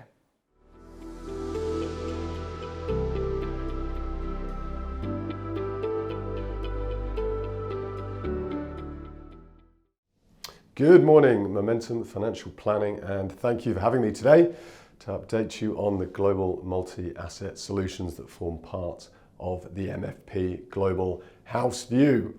I'm struggling with my voice, but let's see how we get on. As you know, myself and the team at Momentum Global Investment Management in the UK are focused purely on managing global assets for our partners in SA, yourselves, as well as many other advisor partners around the globe. And we've been doing it since 1998, as you can see on this slide. In terms of the MFP Global House View, the Momentum Global Managed Solutions fund range is designed to take the guesswork out of navigating the offshore landscape, removing the burden of selecting the optimal asset allocation and fund manager mix. Instead, we'll do it for you. At the same time, the funds still provide you with access to the full range of investment opportunities globally. We're not just buying things in one country, on one stock market, or indeed from one fund management house. We look everywhere. Now, as a reminder, the range consists of 3 risk-profiled multi-asset funds that each have their own cash plus return target and recommended holding period, as shown on this slide. The funds can be accessed either directly through the US dollar denominated funds or indirectly via the rand denominated feeder funds. The Cautious Fund, of course, is our lowest risk fund with strategic weights of 62% in fixed income, 30% in equities, and the remainder in a mixture of commodities, real assets, and cash. As it's the lowest risk fund, its return target is also lower at cash plus 2.5%, and it has the shortest recommended minimum time horizon of 3 years. The managed fund then is more risky, 60% in equities, 33% in fixed income, and as a result, it has a high return target of cash plus 4 and a longer time horizon of 5 years. Finally, our most aggressive fund is the Growth Fund with 90% in equities and the remainder in fixed income and real assets. The return target is the highest at cash plus 5.5% with a long investment horizon of 7 years. We're focused on outcomes, you know that. Outcomes that will ultimately allow your clients to achieve their spending goals, but the funds are not immune to what happens in markets. As you know, and as can be seen clearly in the dark red column in these tables, 2022 was an exceptionally tough year given the sharp rise in policy rates and bond yields, leading to poor returns for pretty much all global asset classes. The managed solutions weren't immune from this, but thanks to their broad-based diversification, we managed to protect a bit of capital versus pretty much all asset classes. Year to date, we've seen a decent rebound and hence the tables turn green again. And this highlights the importance of staying invested through the cycle and not capitulating at market lows. The funds are up this year, even though cautious fell slightly in the second quarter, down by 0.7%, as we'll go on to discuss. During the second quarter, we've seen inflation easing, we've seen the Fed momentarily pause rate hikes, the banking sector has stabilised after those bank collapses, and technology stocks have risen strongly. Global equities were up over the quarter, while global bonds continued to reprice and were therefore down by 1.4%, as we saw on the previous slide. Having more invested in equities then meant the managed and growth funds were both up for the quarter. Cautious was slightly down, as I mentioned, but nonetheless did better than global bonds. Relative performance against peers was a little behind in cautious and managed, as you can see, while we outperformed in growth. Longer term performance against peers is generally good. Cautious looks the weakest over 3 and 5 years, and I suspect the reason there is that peers have piled into the US dollar, which has been a great idea in recent years. But like with all currencies, we would expect the dollar to go through periods of weakness going forwards, and hence we prefer to stay diversified. It has been difficult to keep up with equities so far this year, and the reason for that is shown in this chart. The market has been dominated by a handful of mega cap US stocks like Microsoft and Apple, largely thanks to the hype around AI. This isn't the first time we've seen this. Rewind a couple of years and we had similar excitement around the FANG stocks. This has been a headwind for performance over several years now because we simply haven't owned enough of these mega cap tech companies. But ultimately, we think more sensible pricing will return to markets and will stand to benefit from that. Why not put more in your Apples and Amazons of the world then? Well, it becomes risky. As can be seen on this chart, they are already very significant parts of indices, and hence should something change, be that regulation, be that people preferring Samsung phones over iPhones, possibly advertisers change the way they work, I don't know. Anyway, large losses could arise as a result. We don't like this kind of concentration, and hence we're not going to try and copy it, despite that underperformance we've seen in the shorter term. Instead, the portfolios remain well diversified and since inception have kept pace with their targets as shown here.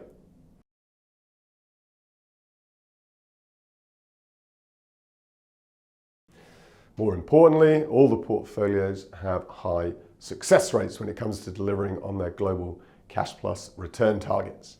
For global cautious, that's 64%, as you can see.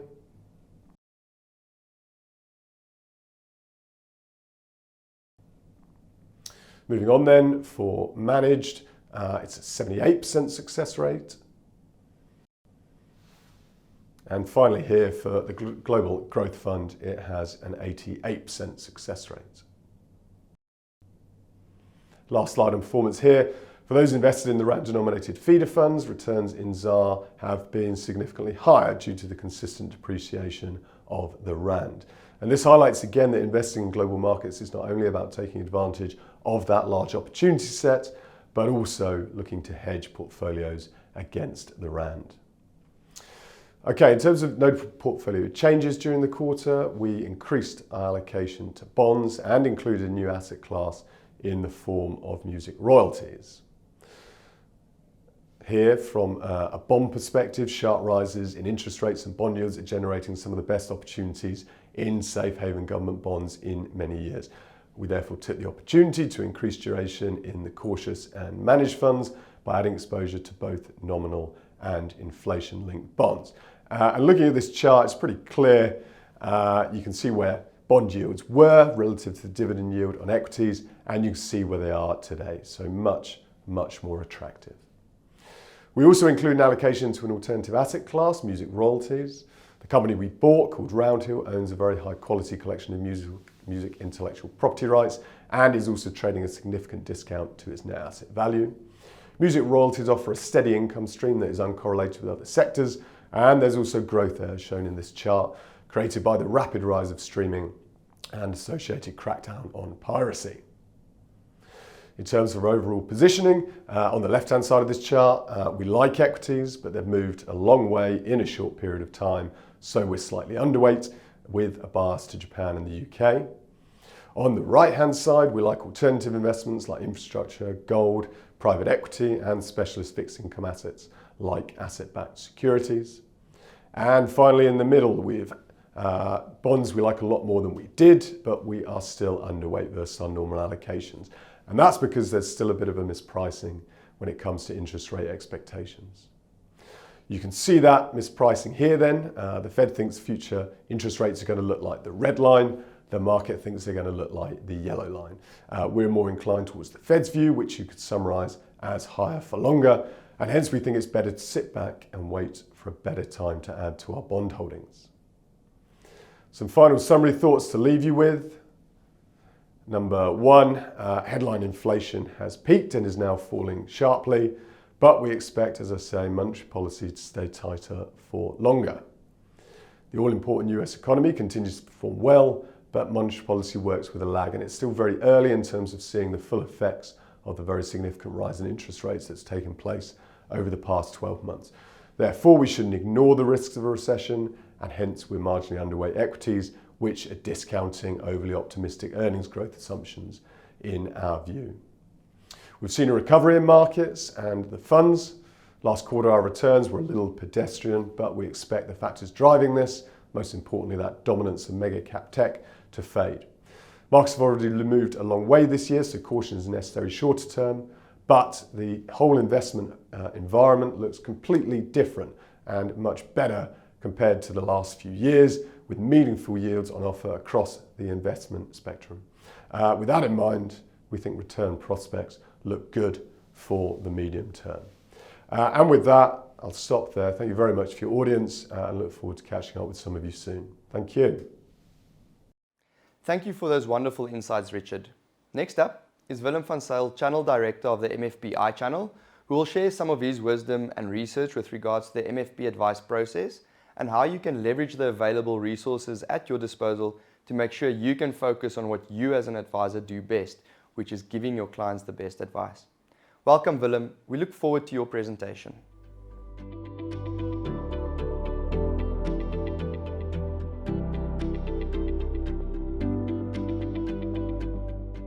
Thank you, Hugo. Hello, colleagues. What an insightful session we have had so far.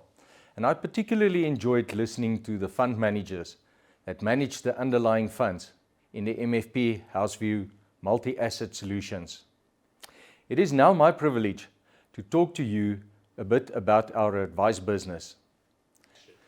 In my research for this discussion, I have asked some of you to give me an indication about what it is that clients want when they seek advice from you regarding their investments. From your answers and further investigation that I have done, they typically expect your guidance on various aspects to make informed decisions. Here are some of the common areas. Clients want help in clarifying their investment goals, whether it's retirement planning, saving for a specific goal, or any other financial objective, such as saving for a rainy day, children's education, or replacing a car. You are required to assist in setting realistic goals based on the client's time frame, risk tolerance, and financial situation. In doing the goal setting, you will also need to establish whether your client has a lump sum or is saving recurring monthly amounts, as this has an impact on the level of saving that they will require. Clients desire a thorough evaluation of their risk appetite and a discussion about the potential risks associated with different investment options. You are required to help clients understand the trade-off between risk and reward and select investments that align with their risk tolerance. But a thorough evaluation of risk requires considering not only their risk tolerance or appetite, but their ability and necessity to take risk. Having a discussion with clients around risk requires an evaluation of their goals in relation to where they are in order to identify any potential gaps. For example, a client who doesn't have sufficient money to retire with might well have a low risk tolerance, but he cannot then only invest in an income or conservative fund if he needs to grow his capital to make up the shortfall.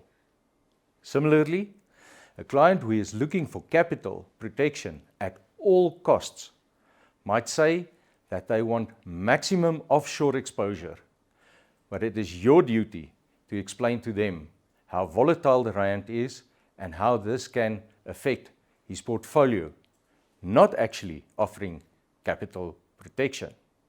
Clients want to understand the tax implication of their investments. You are required to guide them through complicated tax rules and help clients optimize their investment strategies to minimize tax liabilities. Similarly, it is important to explain how tax credit works and how changes in an underlying portfolio or between portfolios can affect their tax bill. By timing change appropriately, advisors can often limit the tax burden for clients. It might be worthwhile phasing in changes over 2 tax years or to sell out of an underperforming fund to move to a portfolio that is more aligned to your client's needs. Clients want transparency regarding investment costs and fees associated with various investment options.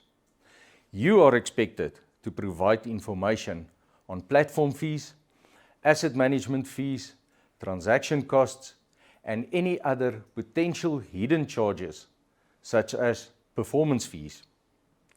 You are also required to compare these and other fees.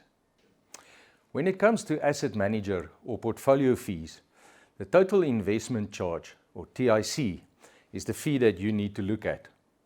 This fee includes the underlying asset management fee, trading costs associated with running the portfolio, as well as any other fees, such as the discretionary fund manager or DFM fees or performance fees. Whether your client is invested in a model portfolio, a unit trust, or a fund of funds, the TIC will give you a fair comparison across all of these. Your value as an advisor increases when you can educate your client about the investment concepts, help them to understand financial markets, and explain complex terms in a clear and accessible manner. It goes without saying that you are expected to provide regular communication and updates on the performance of their investments. The monthly fact sheets, quarterly investment reports, and the presentations shared at Outcome Matters will assist you to have a professional and fully informed discussion with clients. Don't forget about the information available to you on MFP Investments Connect. Looking at this, it is no easy task and requires knowledge, experience, and wisdom to apply this to individual clients with their own circumstances, needs, risk tolerances, knowledge, and preferences. A good financial advisor takes all of these factors into account and provides tailored advice to meet the client's unique need. The question is, how do you do it? And how do you stay efficient and profitable in your practice whilst you do it? As you have gathered, I've asked for some tips from some of you and have also used some other resources to help me to find the answer to this question. I'm first going to deal with the question of how you do it. Apart from prioritizing the client's interests, the need to act in their best interest, and maintain the highest ethical standards in your interactions with your clients and product suppliers, it is clear that you require the following. As I have indicated before, you need to thoroughly understand your client's financial goals, risk tolerance, time horizon, and investment preferences. This knowledge will enable you to tailor your advice to their specific needs. What is also needed is for you to foster a strong relationship with your clients through open and regular communication. You need to stay close to them to understand when there are changes in their circumstances or goals, and then address their concerns promptly. It is imperative that you regularly offer clients a comprehensive overview of investment options, including potential risks and rewards associated with the different asset classes. This is what is called the client review. Throughout your client engagement, you need to explain complex concepts in simple terms and ensure that clients fully understand the implications and trade-offs of their investment decisions. You all know that you must encourage clients to adopt a long-term perspective when it comes to investing. Part of this discussion is to discourage them from making impulsive decisions based on short-term market fluctuations. Not an easy task, especially when the chips are down and your initial advice is questioned. The biggest challenge you probably have is to stay informed about market trends, economic indicators, and regulatory changes. We all know that the investment landscape is constantly evolving. To stay updated with industry developments, attend seminars and conferences, and pursue relevant certifications, or CPD points as we know it, is time-consuming, challenging, but a ticket to the game. If you take shortcuts on this, you are not doing yourself any favors. So how do you do this efficiently and remain profitable? Let's now move to the second part of the question, and that is how to stay efficient and profitable when running an investment component in your practice. You need to leverage technology, tools and platforms to automate routine tasks. This will free up your time to focus on the more important and high-value activities, like I have just mentioned. MFP and Momentum Investments are hard at work to assist you with this. How many times, however, have I heard recently, "I'm old school. I do it in this way with a piece of paper and it works for me." I'm certain that that is the case, but is it still working for your client? Will someone steal your client if they can do it faster, simpler, and more efficient? Whether you want to know it or not, you have to regularly review and optimize your internal processes to eliminate redundancies and inefficiencies. MFP and Momentum Investments are also here to help you with this. We can help you to standardize workflow and to find better and more creative ways for you and your office to work for your client. Does it mean we need to chuck out everything that worked up until now? No, definitely not. But we need to keep an open mind to measure our performance against what can be achieved by others in the market. Like you, we have a vested interest in the client, and we want to ensure that the client experience is one that maintains your status as their advisor of choice. Maybe we should review the way that we segment our clients. Sometimes the segmentation is based on the assets under management. But what about the investment goals, risk tolerance, and service requirements? Once you think differently about this, it might just assist in tailoring their services and allocate your resources more effectively. Your biggest client might not be your most profitable client. We all know that we must be clear and consistent in our communication with clients. How do you currently do it with the number of hours available to you in a day? Do you leverage digital platforms such as the M-Connect and Campaign Master, which was specifically designed for your benefit to deliver regular updates, educational content, and market insights? We all know that effective communication helps build trust, engagement, and client loyalty. Okay, this means you have some more work to do and you are already under pressure. Is there something you can do to alleviate this? The answer is yes. But despite being able to outsource certain functions, the management of an investment practice is hard work that requires dedication and skill. So you can delegate and make use of the expertise and resources available to you as an MFP advisor to outsource the research and due diligence of the investment solutions you offer to your clients. The dedicated teams within the investment house spend their days analyzing the investment market, both locally and abroad. They research various aspects and have teams that specialize in each of these. The economics and market team dedicate their time to understanding investment cycles as well as the economic drivers in different markets and asset classes and the impact that might have on various portfolios.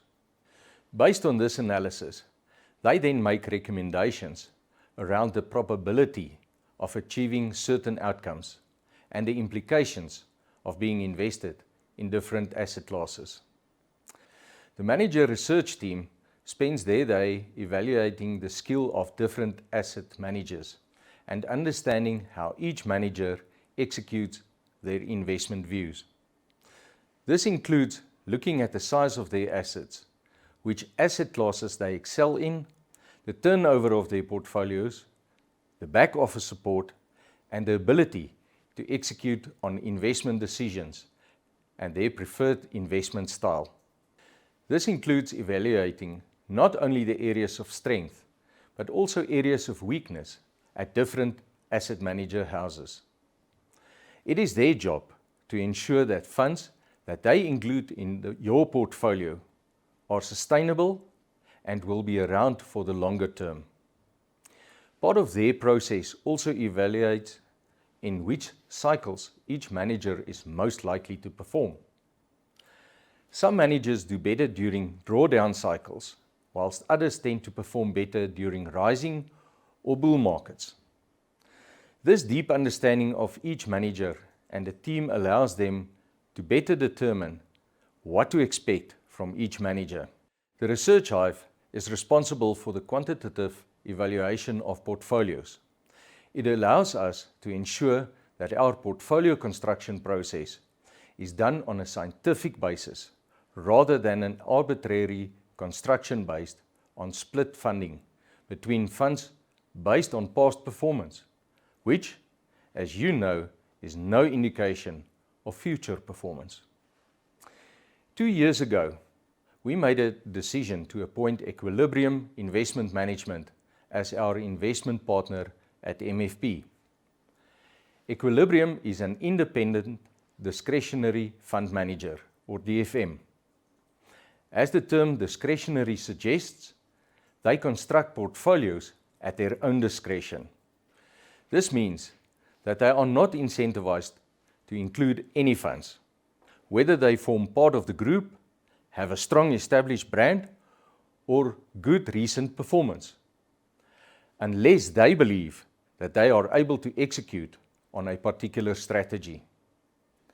As a wholly owned subsidiary of the Momentum Metropolitan Group, they do leverage of the teams mentioned, but are also intimately involved in every part of the investment process, from the strategic asset allocation, manager research, strategy optimization, portfolio construction, portfolio monitoring, rebalances, and ensuring that your portfolios comply with all the relevant legislation. But most importantly, they spend months engaging with MFP advisors and our investment committee to construct portfolios that are aligned with our MFP advice process and designed to meet your clients' investment goals over the identified relevant time horizons, with due consideration to the risk in each portfolio. As highlighted by Rupert earlier, there are about 200 advisors that are making use of the MFP model portfolios, with assets under advice of just over 1.2 billion. If you aren't making use of these solutions, I urge you to engage with the Equilibrium team to gain the insights you require to make use of these solutions. Effectively, they are your personal investment team and an extension of your practice. This allows you to focus on what you do best, giving your clients the best financial advice, whilst knowing that you have a dedicated investment team managing your clients' assets. Not only does this free up your time from doing performance comparisons and reports, but it also allows you to spend more time with clients. And the best part is that they provide you with consolidated reports, negating the need for you to pull out fact sheets for each of the underlying funds that each client is invested in.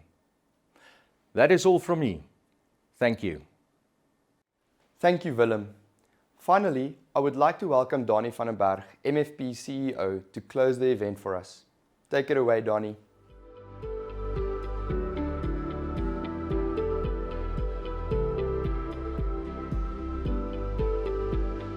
Thanks, Hugo. And thanks again, Investments, for what a great session again.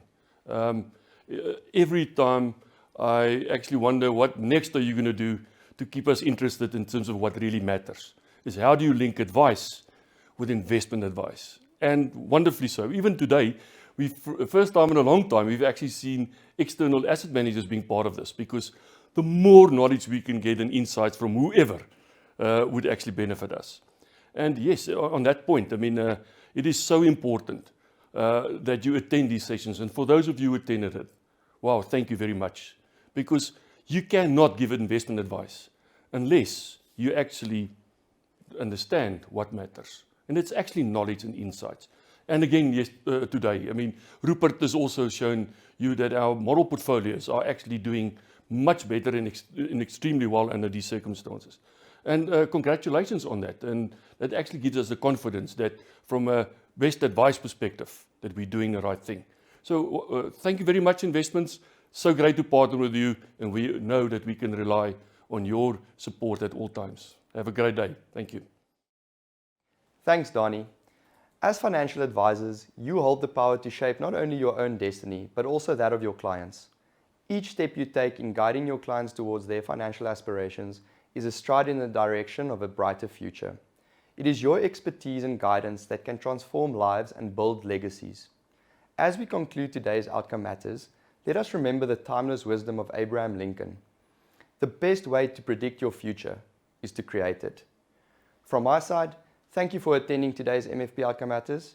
I trust that you have found the content not only interesting but also insightful, and that you leave here today with valuable information to discuss with your clients. Just a reminder to watch the full session and add your ID number to the CPD section so we can verify your attendance. Our event platform will remain open until the end of September for you to still view this event and still receive your CPD points. Until next time, goodbye.